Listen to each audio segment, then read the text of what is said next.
संघ और भाजपा की राजनीति का जहर अब बेहद खतरनाक हो चुका है। बात सत्ता की राजनीति की नहीं, भारत की आत्मा को कुचलने की कोशिशों से पूरा देश स्तब्ध है। मनरेगा, महात्मा गांधी राष्ट्रीय ग्रामीण रोजगार गारंटी अधिनियम से महात्मा गांधी का नाम हटाकर उस योजना का नाम विकसित भारत गारंटी फॉर रोजगार एंड आजीविका मिशन ग्रामीण, हिंदी और अंग्रेजी के शब्दों की खिचड़ी बनाकर जो प्रस्तुत किया गया है उसमें कोई प्रशासनिक सुधार नहीं है। यह सिर्फ एक गहरी वैचारिक साजिश है। आज इसी विषय पे बात करेंगे।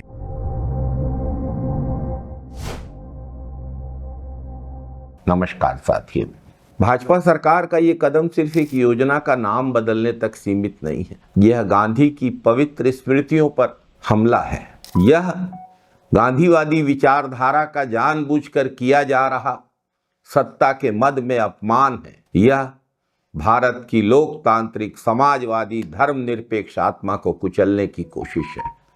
यह पहली बार नहीं है जब भाजपा ने योजनाओं के नाम बदले हों। इसके पहले भी बहुत सारी कल्याणकारी योजनाओं के नाम बदले गए, लेकिन इस बार मामला अलग है। इस बार महात्मा गांधी का नाम हटाया गया है। जिन महात्मा गांधी के नाम पर भारत को पूरे विश्व में जाना जाता है।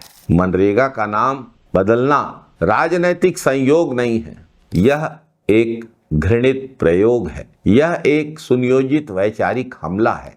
मनरेगा 2005 में कांग्रेस सरकार द्वारा शुरू की गई वह ऐतिहासिक योजना है जिसने गरीबों को रोजगार का अधिकार दिया। रोजगार को दया का विषय नहीं, कानूनी गारंटी का विषय बनाया। आज उसी योजना का नाम बदल दिया गया। क्यों बदला गया है? सिर्फ इसलिए क्योंकि उसके साथ महात्मा गांधी का नाम जुड़ा था। 1948 में जिस गांधी को गोडसे ने गोली मार दी, उस गांधी का नाम आज भी आरएसएस को और भाजपा को तकलीफ देता है। गांधी से डरती है भाजपा, गांधी से डरता है संघ। गांधी नाम मिटाने की साजिशें कोई नई नहीं है। याद कीजिए, स्वच्छ भारत अभियान में सबसे पहले गांधी की तस्वीर हटा के सिर्फ चश्मा रखा गया। फिर चरखा चलाते गांधी की जगह खुद नरेंद्र मोदी चरखा चलाने लगे। महामानव मोदी जी ने तो यहां तक कह दिया कि गांधी पर फिल्म बनाने के पहले देश में गांधी को कोई जानता ही नहीं था। कोई नहीं जानता, माफ करना मुझे। पहली बार जब गांधी फिल्म बनी तब दुनिया में क्यूरियोसिटी हुई, अच्छा ये क्या कौन है। हमने नहीं किया जी। दुनिया के 84 देशों में 110 से ज्यादा स्थानों पर महात्मा गांधी की प्रतिमाएं लगी हुई हैं। समय समय पर भाजपा और संघ के नेता गांधी की इन प्रतिमाओं में जाके प्रणाम भी करते हैं, गांधी पर तंज भी कसते हैं, गांधीवादी विचारधारा का अपमान भी करते हैं। भाजपा की पूर्व सांसद साध्वी प्रज्ञा ने खुलेआम गोडसे का महिमा मंडन किया। यहां तक कि गांधी के मरने के दृश्य को भी रूपांकित किया। भाजपा चुप रही।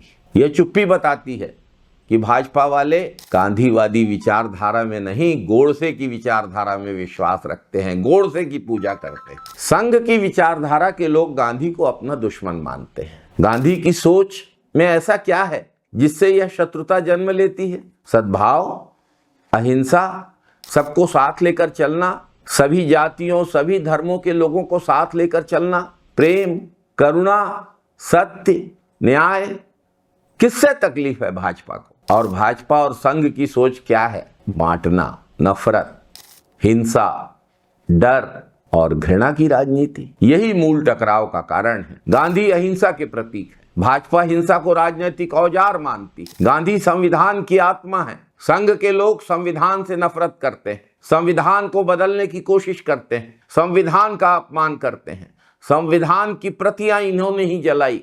इन्होंने ही महात्मा गांधी, बाबा साहब भीमराव अंबेडकर और पंडित जवाहरलाल नेहरू के पुतले जलाए थे। भाजपा के पास गांधी जैसा कोई नेता नहीं है। सच ये है कि भाजपा और संघ के पास ऐसा कोई महापुरुष ही नहीं है जिसे पूरी दुनिया और पूरा भारत सम्मान से देखता हो। संघ का इतिहास कालिक से भरा है। भारत को आज भी दुनिया गांधी के सत्य, अहिंसा के नाम से जानती है। पूरी दुनिया उनका आदर करती है। Albert Einstein, Nelson Mandela, Martin Luther king जैसे लोगों ने गांधी के बारे में जो कहा है, जो सोचा है, जो लिखा है, उनसे जो प्रेरणा पाई है वो आदर संघ की आंखों में खटकता है। इसलिए गांधी को धीरे धीरे योजनाओं से, किताबों से, देश की स्मृतियों से मिटाने का षड्यंत्र किया जा रहा है। संघ और भाजपा की अपने लोगों को महापुरुष बनाने की कोशिशों की शुरुआत गांधी नेहरू को हटाना है और फिर ये अपने लोगों को सामने लाना है। संघ से जुड़े लोगों को महापुरुष बनाने की तमाम कोशिशें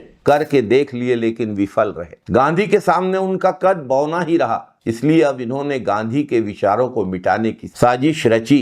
बड़ी रेखा खींचना इनके लिए संभव नहीं है, इसलिए ये बड़ी रेखा को मिटाने में लगे हैं। संघ के लोगों को भारत रत्न दे रहे हैं, जेट प्लस सुरक्षा दे रहे हैं, लेकिन जिन्हें ये सब दिया जा रहा है उन महानुभावों ने आज तक देश के लिए क्या किया ये खुद नहीं बता पाएंगे। आज देश फिर से आजादी की लड़ाई लड़ रहा है। जब देश आजादी की लड़ाई लड़ रहा था तो भाजपा के वैचारिक पूर्वज देश बांटने वाली मुस्लिम लीग के साथ मिलकर सरकारें चला रहे थे, अंग्रेजों की चापलूसी कर रहे थे।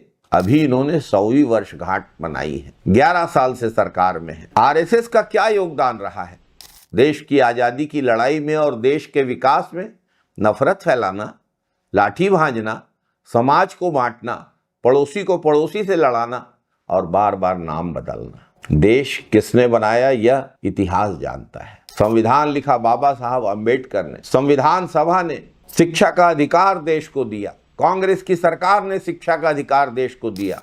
रोजगार का अधिकार कांग्रेस ने दिया। IIT, IIM, AIIMS, ISRO, DRDO, सड़क, पुल, एयरपोर्ट, हरित क्रांति, राष्ट्रीयकृत बैंक, परमाणु शक्ति संपन्न राष्ट्र, भाखड़ा नंगल, हीराकुंड, गंगरेल जैसे बांध, यह सब गांधीवादी विचारधारा को मानने वाली कांग्रेस की सरकारों ने बनाया है। भाजपा की सरकार ने तो बहुत कुछ बेचने का काम किया है। आज जो लोग गांधी का नाम मिटा रहे हैं उनका पूरा राजनीतिक जीवन और विचारधारा नफरत और विभाजन पर टिकी हुई है। एक योजना जो इन्होंने खुद से बनाई, अगर उसका नाम पूछा जाए तो इनके पास ऐसा कोई नाम नहीं है। भाजपा संघ मिलकर गांधी की विचारधारा को खत्म करना चाहते हैं और उसकी जगह अपनी हिंसावादी विभाजनकारी विचारधारा थोपना चाहते हैं। मनरेगा से गांधी का नाम हटाना उस बड़ी साजिश का सिर्फ पहला पन्ना है, लेकिन इतिहास गवाह है गांधी को मिटाने की कोशिश करने वाले खुद मिट गए, गांधी हमेशा जीवित रहते हैं। हमारे सामने दो विकल्प हैं, गांधी का भारत या गोडसे का भारत। आपको खुद चुनना होगा आप कौन सा भारत चुनना चाहते हैं। जय भारत, जय हिंद, वंदे मातरम साथियों। महात्मा गांधी की जय।